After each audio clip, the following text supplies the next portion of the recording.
అన్ని చోట్లకు రాలేరు. కాబట్టి ప్రతి గిరిజన విద్యాలయంలోను, అలాగే మన స్కూల్ ఆఫ్ ఎక్సలెన్స్లోను కావచ్చు, ఇలా అన్ని చోట గిరిజన విద్యాలయాలు చదువుకుంటున్న ఎక్కడున్నావో హాస్టల్లో పాటు ప్రతి దగ్గర కూడా చేసుకోమని ఆదేశాలు ఇవ్వడం జరిగింది.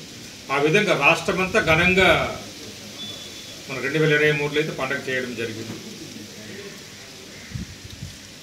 అది ఇప్పుడు కూడా గిరిజన నాయకులు అయితేనేమి,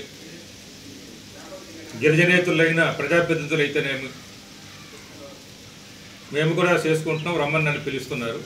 అన్ని చోట్లకు మరి నేను వెళ్ళలేను కాబట్టి కొన్ని చోట్లకి మరి సాలూరు మండలం తోనం దగ్గర ఒకటి వెళ్దాం అనుకుంటున్నాను. అలాగే పాచిపేట మండలంలో పారమకొండ దగ్గర చేస్తామని చెప్పారు. అది అక్కడ వెళ్ళడానికి ప్రయత్నం చేస్తాను. ఈ విధంగా నాకు ఆహ్వానాలు వచ్చినవే నేను చెప్తాను. నాకు అది మీరు ఆహ్వానించారు కాబట్టి, ప్రత్యేకంగా వచ్చి నేను పిలిచారు కాబట్టి చెప్తాను. మిగతా చోట్ల అయితే నాకు ఎక్కడ ఆహ్వానం రాలేదు.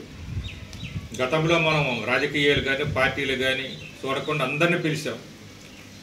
ప్రజాప్రతినిధులైన వాళ్ళందరినీ కూడా పిలిచాం మనం. జిల్లాలో అంతా ఉమ్మడి జిల్లాలు, విజయనగరం జిల్లాలో ఉన్న ఎమ్మెల్యేలు కానీ, పార్వతీపురం జిల్లాలో ఉన్న ఎమ్మెల్యేలు కానీ, అక్కడ ఉన్న ఎమ్మెల్సీలు కానీ, ఎంపీలను కానీ గతంలో కూడా 2 ఎంపీలు కూడా వచ్చారు. మీకు ఇందాక చెప్పానంటే విజయనగరం అది కూడా కోరాలి. ఎందుకంటే ప్రస్తుత గిరిజన శాఖ మంత్రి గారు, అలాగే బొంజిదేవ్ గారు జగ్గుధర వలసలో వీళ్ళు సుమారు 300 రోజులు నిరసనలో ధర్నాలు చేపడితే మద్దతు చెప్పారు. సంజయ్ రాణి గారు మద్దతు పలికారు, బొంజిదేవ్ గారు టీడీపీ తరఫున మద్దతు పలికారు. కాబట్టి ఆ విషయం గుర్తు చేయాలి గిరిజన సంఘాలు, గిరిజన జేఏసీలు, మీరే మద్దతు పలికారని. అలాగే ఈ విషయాల గురించి కూడా ఆంధ్రజ్యోతి, ఈనాడు కూడా బాగా రాయాలి. ఎందుకంటే ఆ రోజు వాళ్ళు ధర్నాలు నిరసనలు ఉండేటప్పుడు ఎక్కువ ఐటమ్స్ ఆంధ్రజ్యోతి, ఈనాడే బాగా రాశారు.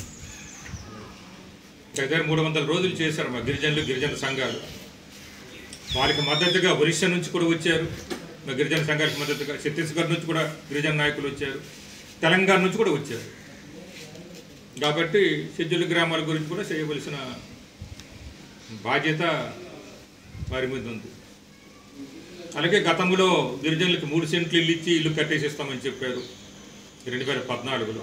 అది ఇవ్వలేదు. ఈసారేమో మళ్ళీ 4.5 లక్షల రూపాయలు ఇస్తామంటున్నారు. 3 నుంచి 4 సెంట్ల స్థలం కూడా ఇస్తామంటున్నారు. కాబట్టి గిరిజనులకి అది కూడా ఇల్లు కట్టేసి ఇవ్వమని కోరుతున్నాం.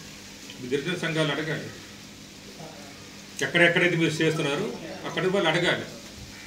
గిరిజన సంఘాలు, గిరిజన జేఏసీ